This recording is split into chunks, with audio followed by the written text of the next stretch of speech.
there are two categories of paragliding pilots, if you should call them.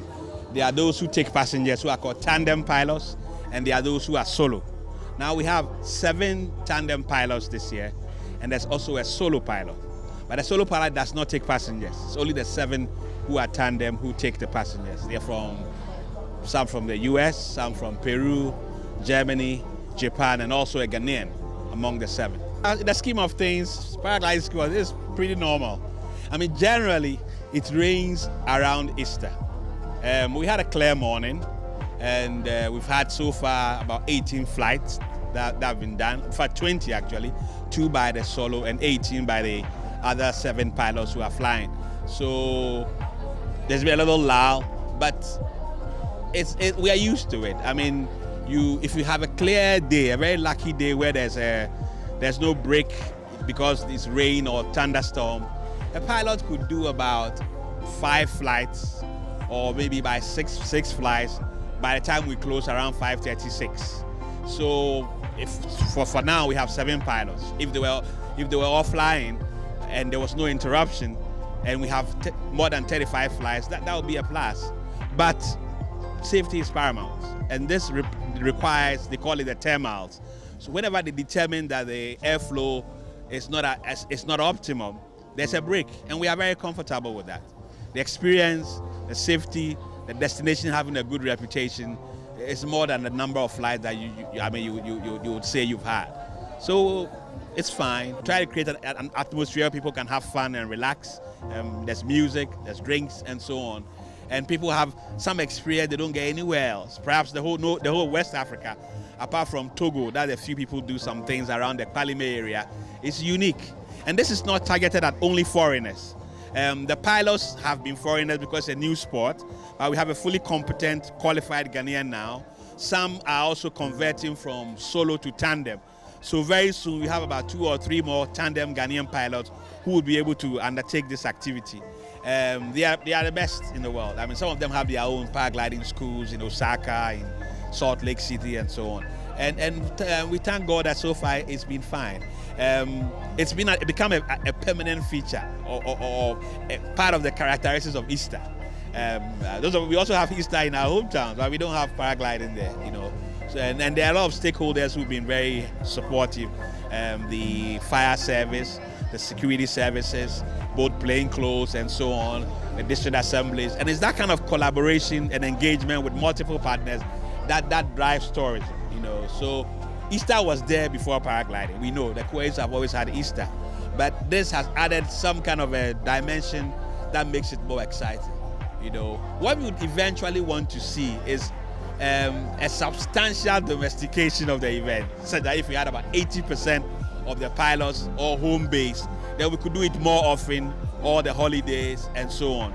But for you to qualify as a tandem pilot, it's a rigorous licensing process, just like normal airline pilots, certain number of flight hours and so on. So when our people get there, then we put them on the trail, and then they can also assist us. We certainly would like to see some female Ghanaian paragliding pilots. So we're happy the event is still continuing.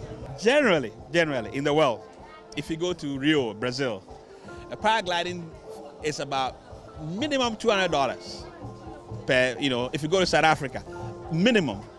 And remember, the equipment, the cost, and everything are the same. Now, look at us flying people, paying their airfares and so on, you know. So, of course, some people will find it expensive, but it's for the people who oversubscribe to this, who compare to their home countries and so on, they think it's okay.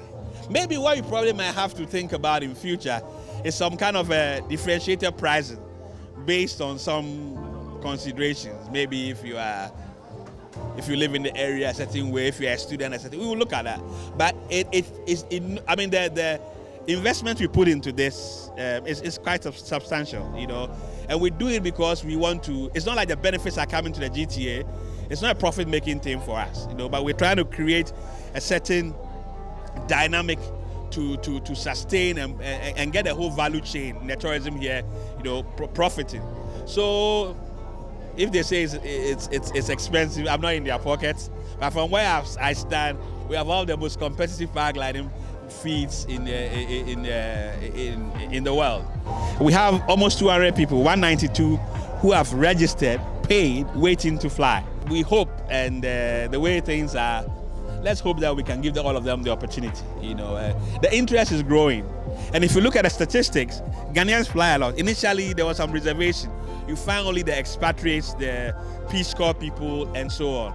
But now, a lot of the people are home-based people who are taking the opportunity to fly. And if you tell your girlfriend that you've jumped, you win some prizes there. You're not a brave man, you know what I'm saying? So I would encourage you to try it also. Thank you. Yeah, I've been flying here in Ghana for 18 years. Since 2006, the second year that the festival started. Yeah. So there's a reason why we come back, man. How are you seeing today? So far, so good. There's a little bit of haze in the sky. The winds are good. We're hoping that we don't get a storm later, so we can keep flying all day. But we should know in a couple hours if a storm will develop. Usually it's around between 3 and 4 o'clock. But this will be my 4th flight of the day. So hopefully we get a few more in before the weather changes. Each day, if the weather's perfect all day, with a full day, we can do probably 8 to 10 flights per pilot. Sometimes even more. Yeah.